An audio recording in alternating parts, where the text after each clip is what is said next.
Do you find that your wildlife photographs lack that wow factor and you don't know how to change that?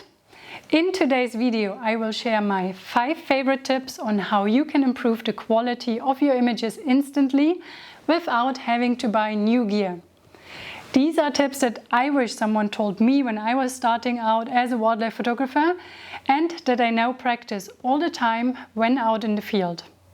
My name is Sabine Stols and I'm a professional wildlife photographer with Pangolin Photo Safaris here in Chobe National Park, Botswana, where I help my guests get the best shots out there. If you would like to join our growing community of wildlife photography enthusiasts, then please consider subscribing. Not only will you be supporting the channel, but you will also be notified when we upload a new destination report, gear review or photo tutorial. Thank you.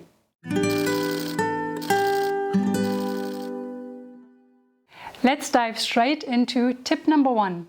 Chase the light, not the subject.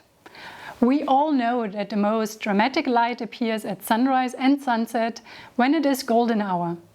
However, we often don't make proper use of these fantastic conditions, driving around to search for big game or predators.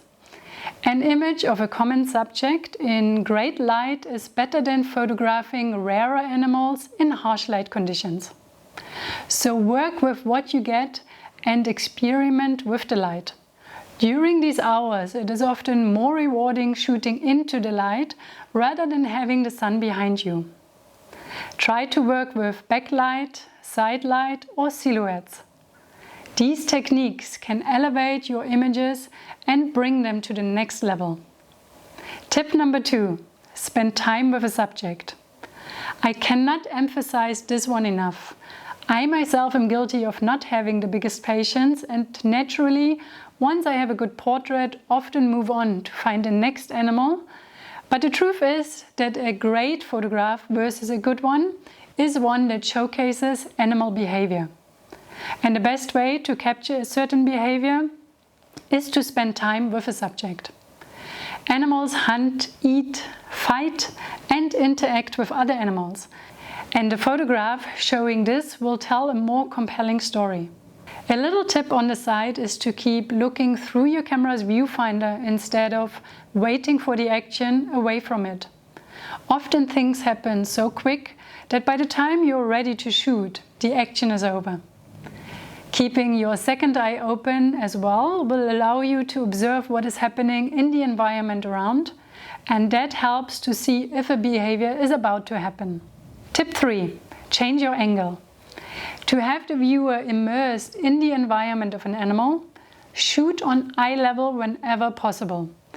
I know it takes some effort and you might even get dirty in the process, but it will be definitely worth it.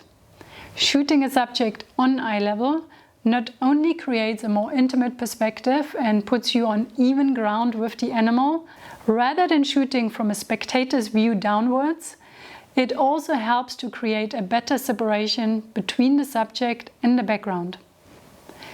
Most modern cameras have flip screens that enable you to shoot low-angle shots without getting in the most awkward positions. And monopods plus camera apps can be useful to get eye-level shots even from a vehicle. Shooting upwards and positioning the animal higher than yourself creates another unique perspective that not only enhances the size of the subject, but also its dominance, making it almost feel intimidating. I like to use this angle especially on elephants, which makes them look even bigger and more majestic. Tip 4. Treat the background with the same importance as your subject. When I photograph wildlife, I tend to look at the subject, the light, and the background with equal importance. You might have a fantastic animal in great light, but a busy and distracting background can ruin the shot.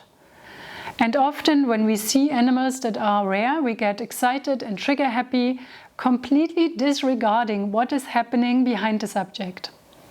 It often only requires a slight change of position to get a cleaner backdrop with better subject separation. And most guides, if you communicate this, are happy to reposition the vehicle or boat.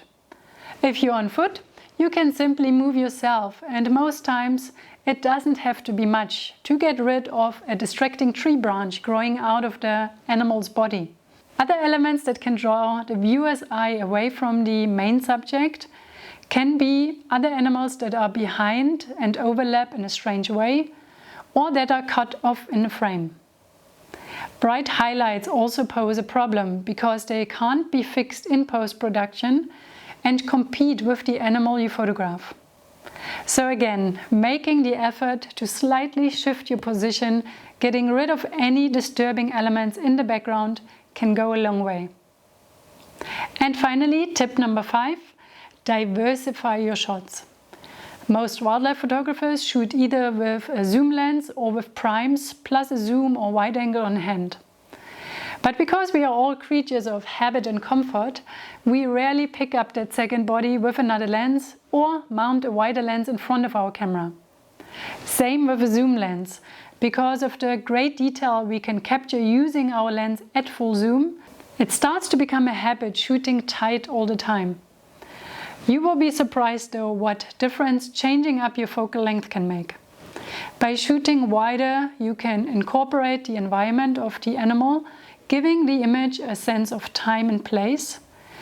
And on the other hand, zooming in on details of animals rather than framing the entire subject can result in interesting and creative compositions as well. So I encourage you to shoot close, medium and wide whenever possible. I promise if you make an effort and follow these few tips and practice them, you will take your wildlife photography to the next level. Please feel free to leave more tips and tricks in the comments to help out fellow photographers on their journey. If you found my tips helpful, I'd appreciate a quick thumbs up, and if you would like to join me on a wildlife photo safari, check the link in the description. Happy shooting and until next time!